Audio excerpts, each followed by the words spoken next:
Oh, I don't think Adam Silver has any interest in pegging it to a percentage at all. And Adam Silver addressed the media. No chance at the expense of, as I said, I mean, it's roughly 30% or so of the players in this league are internationals. What just happened to the WNBA feels less like a labor dispute and more like the final act of a slow-burning tragedy that everyone saw coming but nobody truly believed would reach this point.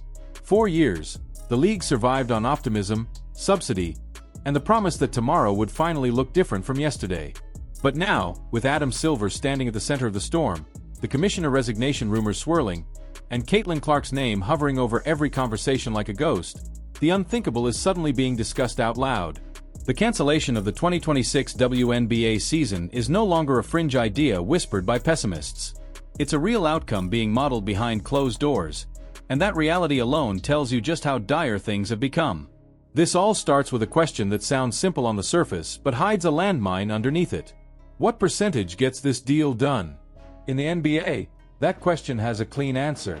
Revenue comes in, it's split according to a collectively bargained formula, and both sides argue over details while accepting the underlying math.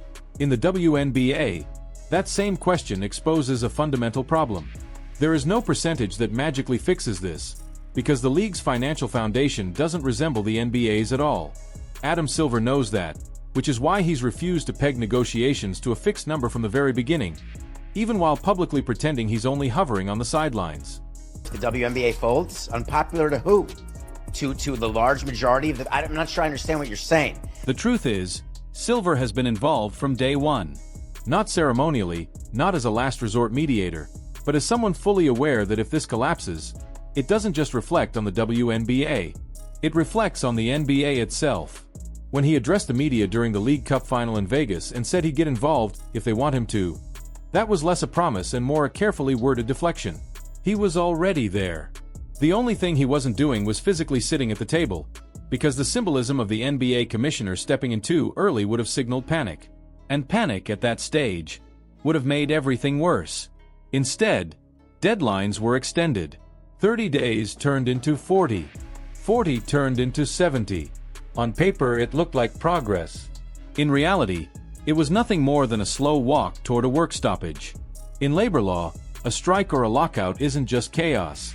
It's a mechanism. It's how negotiations move from posturing to consequences.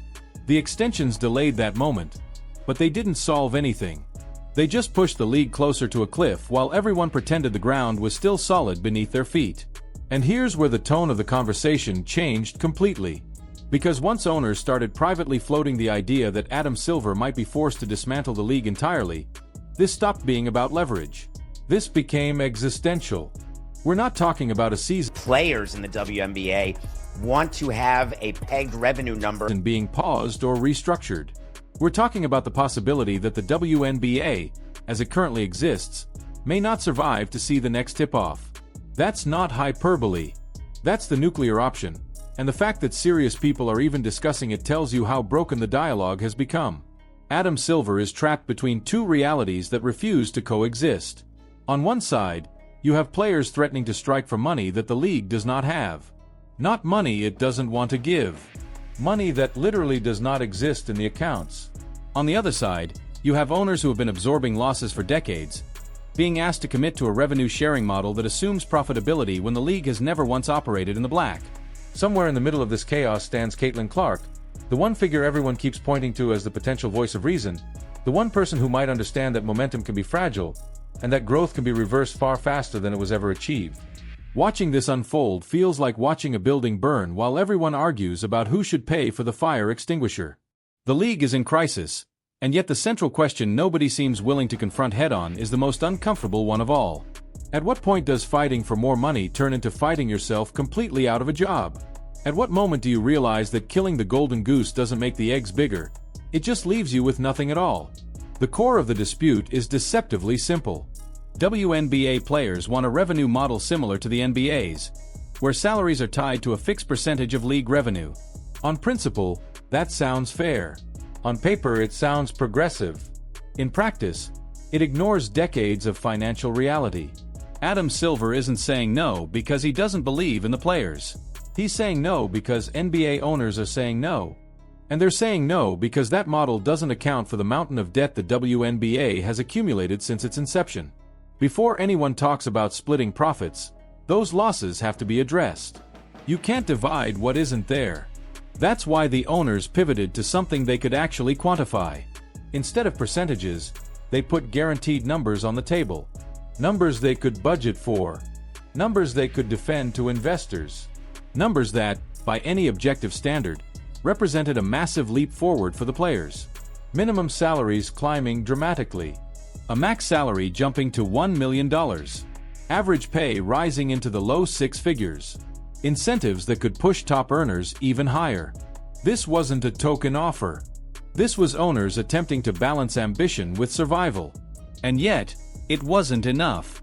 Behind the scenes, frustration boiled over. Insiders began whispering that some owners were so exhausted by the process that they'd rather let Adam Silver pull the plug than continue bleeding money in perpetuity. Not because they hate women's basketball. Not because they don't believe in its potential. But because there's a difference between investing in growth and throwing money into a system that refuses to acknowledge its own limitations. When people say, maybe this is the end of the WNBA, they're not being dramatic for effect. They're articulating a genuine fear that the math simply doesn't work anymore. The negotiations themselves have devolved into something close to absurd. Players are demanding revenue splits that assume stable, predictable income streams. Owners are pointing to balance sheets soaked in red ink. Adam Silver is trying to bridge that gap, but no amount of diplomatic finesse can turn losses into profits.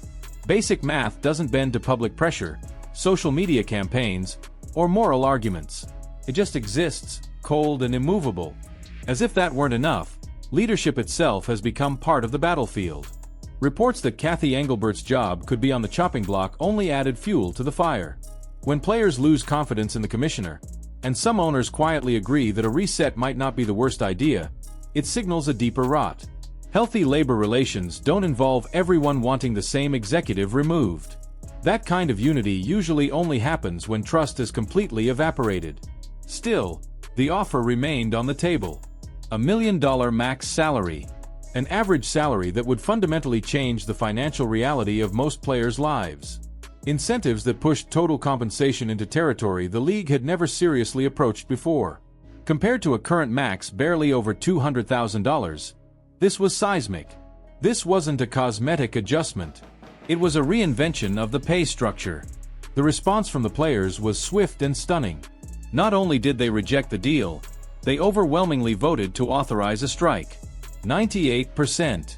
Let that number sink in. Only a tiny fraction hesitated. Only a handful of voices seemed willing to say, maybe this is something we should seriously consider. And that's where speculation exploded. Because when people started asking who those holdouts might be, one name kept resurfacing. Caitlin Clark. No one has confirmed it. No official list exists. But the logic people are applying is simple. Clark is uniquely positioned to understand leverage, visibility, and momentum. She's watched arenas sell out because of her presence. She's seen what growth looks like up close. And she may also understand how quickly that growth could vanish if the league disappears for a year, or forever. Whether or not she was one of the dissenting voices almost doesn't matter. What matters is that fans believe she could be, because it highlights the growing divide between ideological demands and practical consequences.